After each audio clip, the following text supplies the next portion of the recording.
करते हैं। आज की इस वीडियो में हम ये सीखेंगे कि पैराग्राफ टैग क्या होता है और हेडर टैग और पैराग्राफ टैग के बीच में डिफरेंस क्या है और ये ब्लॉक लेवल एलिमेंट है या फिर इनलाइन लेवल एलिमेंट है, एक काम कैसे करता है। तो बेसिकली हम जानेंगे कि ब्लॉक लेवल इनलाइन लेवल होता क्या है और इसके बारे में ब्रीफली आगे आने वाली वीडियोस के अंदर जानेंगे। तो अभी हम आज के इस वीडियो में हम जानेंगे कि हेडिंग टेक्स्ट और पैराग्राफ टेक्स्ट में क्या फ़र्क होता है और फॉर्मेटिंग टेक्स्ट क्या होता है। तो सारा का सारा हम सीखेंगे शुरुआत से। तो हम शुरुआत से शुरू करते हैं। तो मैंने यहाँ पे एक इमेज बना लिया। इसके अंदर मैंने एक h1 टैग बना लिया। और उसके बाद एक h5 टैग बना लिया। फिर नेक्स्ट उसके बाद एक पैराग्राफ टैग। पैराग्राफ टैग के अंदर आप कुछ डमी टेक्स्ट चाहते हो तो यहाँ पे खाली आप लॉरेम करके लिख दीजिए, आप ऑटोमेटिकली को मिल जाएगा टेक्स्ट। तो अभी हम इसका पोर्ट स्टार्ट करेंगे।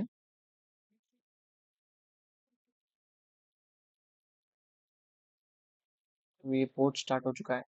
तो यहाँ पे देख सकते हो आप, यहाँ पे हल्का सा डिफरेंस है। और इसका जो थिकनेस होता है जो टेक्स्ट का, हेडिंग टेक्स्ट में थोड़ा सा डिफरेंस होता है, इसका थोड़ा डिफरेंस होता है। आपको इसके बारे में ज़्यादा जानकारी चाहिए तो अपना जो राइट क्लिक करके अपने माउस पे इंस्पेक्ट कर दीजिए। इंस्पेक्ट करने के बाद यहाँ पे एरो एरो मार्क दिखेगा, आप उसे क्लिक करके यहाँ पे क्लिक कर दीजिए। यहाँ पे उसके बारे में ज़्यादा इंफॉर्मेशन आ जाएगा यहाँ पे पैराग्राफ टेक्स्ट के लिए। और बाय डिफ़ॉल्ट उन्होंने थोड़ा बहुत इसके बारे में कोड लिखा है, इसका साइज़ क्या होता है, ब्लॉक। तो इसे हम कहते हैं जनरली ब्लॉक एलिमेंट। तो एक ब्लॉक एलिमेंट होता क्या है? तो एक ब्लॉक एलिमेंट जो होता है ना, अगर आप सिर्फ़ ये हेलो लिखे हो, तो हेलो जितना ही स्पेस खाना चाहिए, नहीं। लेकिन ये अभी करंटली क्या कर रहा है, पूरा का पूरा लाइन खा रहा है। यहाँ पे देख रहे हो आप, वहाँ पे ब्लू कलर का हल्का-सा कलर आ चुका है। उसके अंदर पूरा का पूरा लाइन खा चुका है वो। इसे ही कहते हैं हम block level element. Block level element यानी कि पूरा का पूरा लाइन खाता है वो, किसी को भी अंदर आने नहीं देता है। और आप सोचेंगे कि ये यहाँ पर तो हेलो है, तो ये हेलो भी यहाँ पर चला जाना चाहिए था क्योंकि स्पेस बच जाएगा आपका, ऐसा सोच रहे हो।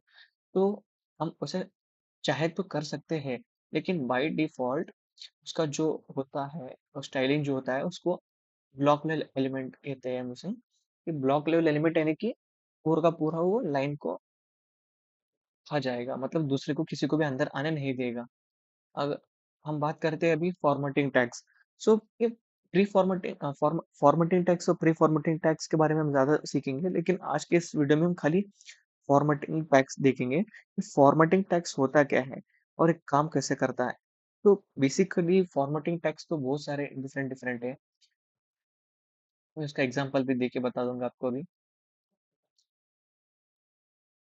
तो सबसे पहले हम सीखेंगे कि बी टैग यानी कि बोल्ड टैग। तो बोल्ड टैग के अंदर मैं लिखता हूँ कुछ मैं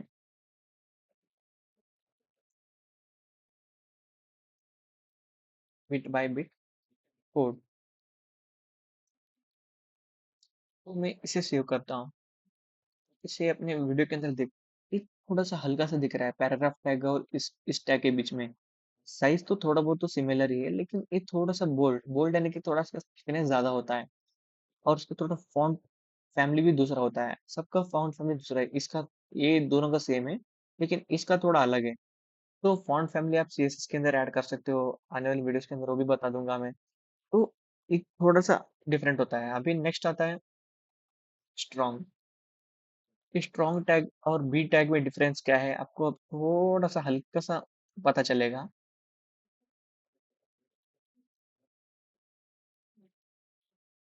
तो यहाँ पे मैं यहाँ पे अब देख रहे हो, यहाँ पे बिट बाय बिट कोड और bit by bit code line line पे आ रहे हैं, मतलब एक ही लाइन पे आ रहे हैं। तो हम इसे इनलाइन लेवल भी कह सकते हैं क्योंकि ये किसी को भी ऐसा ब्लॉक नहीं करते।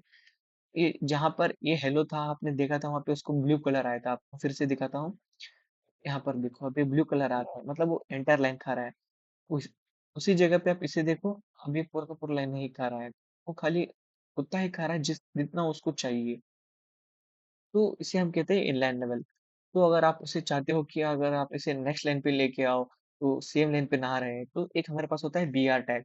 बी आर टैग यानी कि ब्रेक। तो इसे इसका कोई क्लोजिंग टैग नहीं होता है, लेकिन आप अगर इसे क्लोजिंग करना चाहते हो तो इसमें ही कर सकते हो, या फिर इसे नहीं करना चाहते हो तो छोड़ भी सकते हो। तो कोई बात नहीं, आप इसमें चला जाएगा वो। तो यहाँ पे आप देख रहे हो कि ये नेक्स्ट लाइन पे आ चुका है। लेकिन इन दोनों में डिफरेंस क्या है? दोनों तो सेम ही तो है।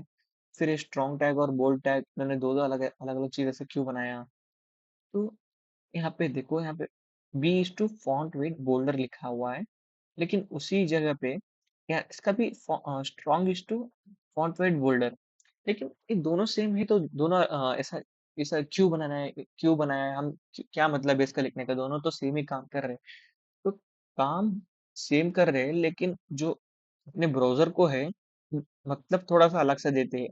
तो उसका पर्टिकुलर मीनिंग होता है। स्ट्रॉन्ग और बोल्ड में थोड़ा सा डिफरेंस होता है, जो कि हमें हमें समझने की जरूरत नहीं। ब्राउजर ऑटोमेटिकली समझ जाएगा कि इसे हम प्रेफर ज्यादा करना है, इसे प्रेफर थोड़ा कम करना है, तो स्ट्रॉन्ग टैग को ज्यादा प्रेफर करेगा। तो चलिए हम नेक्स्ट देखते हैं। नेक्स्ट आता है इटैलिक टैग, हाई टैग। तो मैं इसके अंदर कुछ भी लिखता हूँ, हेलो पप्पू।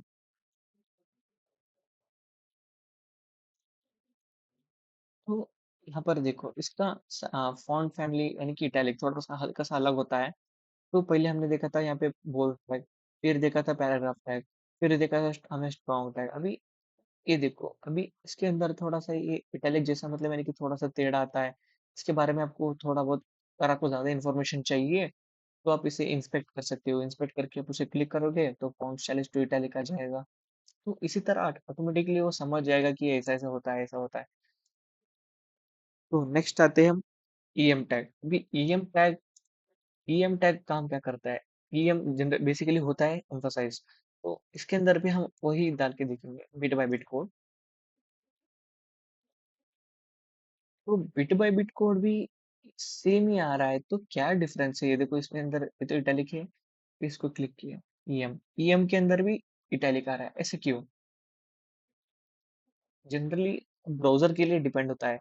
ये दो सेम थे, अभी ये दो सेम है, ऐसा हमें लगता है। लेकिन ये जो इंटरनली काम करता है, वो इंटरनली काम फंक्शनलिटी थोड़ा सा प्रियोरिटी में फर्क होता है, बस उतना ही डिफरेंस होता है। ज्यादा उसके उसको छोड़ के ज्यादातर डिफरेंस नहीं होता है इसमें। तो नेक्स्ट आते हैं bold tag. Bold tag already हमने देखा है। अभी हम देखेंगे कि स्मॉल, स्मॉल का क्या काम करता है इसके अंदर। आपको इसके अंदर दिखाऊंगा तो पता नहीं चलेगा, तो मैं काम करता हूँ। ये जो लाइन है, इसी लाइन के अंदर मैं आपको लिख के बताता हूँ।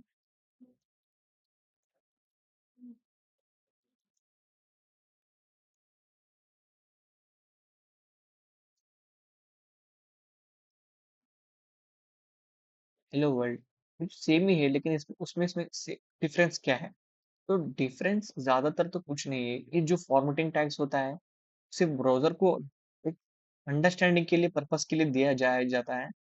तो अभी हम नेक्स्ट इसको कॉपी करके हम सेपरेट में देखेंगे कि कैसे दिखता है। अभी भी ये सेम ही दिख रहा है, लेकिन थोड़ा सा इसका फॉन्ट साइज जो है वो कम है। बस वही एक डिफरेंस होता है। अगर आप कुछ एक पर्टिकुलर लाइन लिख रहे हो, उसके अंदर आप उसको थोड़ा सा आपको हल्का सा कुछ अ, अलग दिखना चाहिए, या फिर कुछ अलग ऐसा देख सकते हो। कभी कभार टेक्स्ट बुक्स में या फिर कहाँ पर तो नोट्स में आपने देखा होगा कि उस एक पर्टिकुलर कंटेंट के अंदर एक वर्ड्स को छोटा किया जाता है, फिर बड़ा किया जाता है। तो यहाँ पे देखो, ऐसा हमने बुक्स में देखा होगा जनरली आपने। ऐसे वर्ड्स होता है, बाद में किसी का नाम आता है तो ऐसा उसको ऐसा बोल्ड में कर दिए से होता है। तो एक काम ऐसा करता है। नेक्स्ट आता है स्मॉल, नेक्स्ट आता है, फिर उसके बाद आता है डिलीट। डिलीट क्या काम करता है?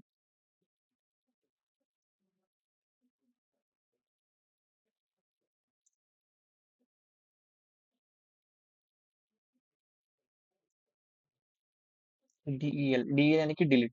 ऐसा लाइन आता है जैसे कि मतलब ये पहले था, अभी डिप्रिकेटेड हो चुका है, मतलब कभी कहाँ तो ऐसा देख सकते हो, ऐसा उसको डैश दे के आएगा, फिर उसको दूसरा नाम दिया जाता है। तो इस तरह से काम करता है डीईएल। तो डिलीट जैसे काम करता है, आपको इसमें भी पता चल गया होगा अभी कैसे काम करता है। Next, insert text.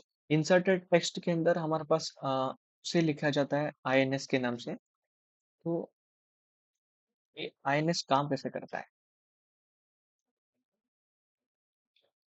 आईएन तो उसके नीचे एक अंडरलाइन आता है, तो उसके अंदर एक हल्का सा आपको चेंज दिखेगा अंडरलाइन में, और थोड़ा सा टेक्स्ट में थोड़ा सा फर्क है, बस वही एक चेंज है मेन। फिर उसके बाद आता है सबस्क्रिप्ट सुपरस्क्रिप्ट।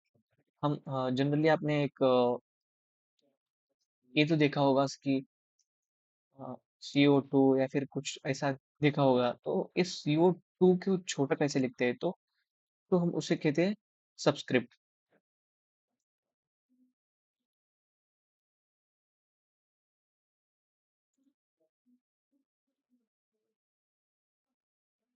V2 को मैं इसके अंदर लिखता हूँ, उसे सेव करता हूँ। तो अभी यहाँ पे देखो कि ये 2 नीचे आ चुका है।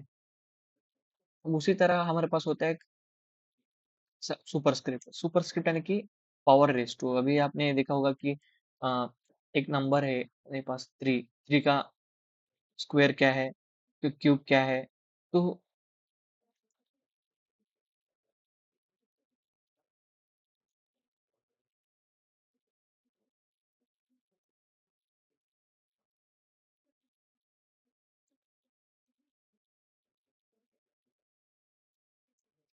यहाँ पे देखो 3 3 रेस टू 2 पावर, इसे हम कैसे लिख सकते हैं? इस तरह से लिख सकते हैं, सबस्क्रिप्ट सुपरस्क्रिप्ट की वजह से लिख सकते हैं। अगर आप जनरली ऐसे ही लिखते हो तो 3 और 2 तो कैसे दिखेगा? एक ही लाइन में दिखेगा, उसका कोई मतलब ही नहीं रहेगा, 32 हो जाएगा वो। इस तरह से ये काम करता है सबस्क्रिप्ट सुपरस्क्रिप्ट। उसी तरह हमारे पास आता है प्री टैग।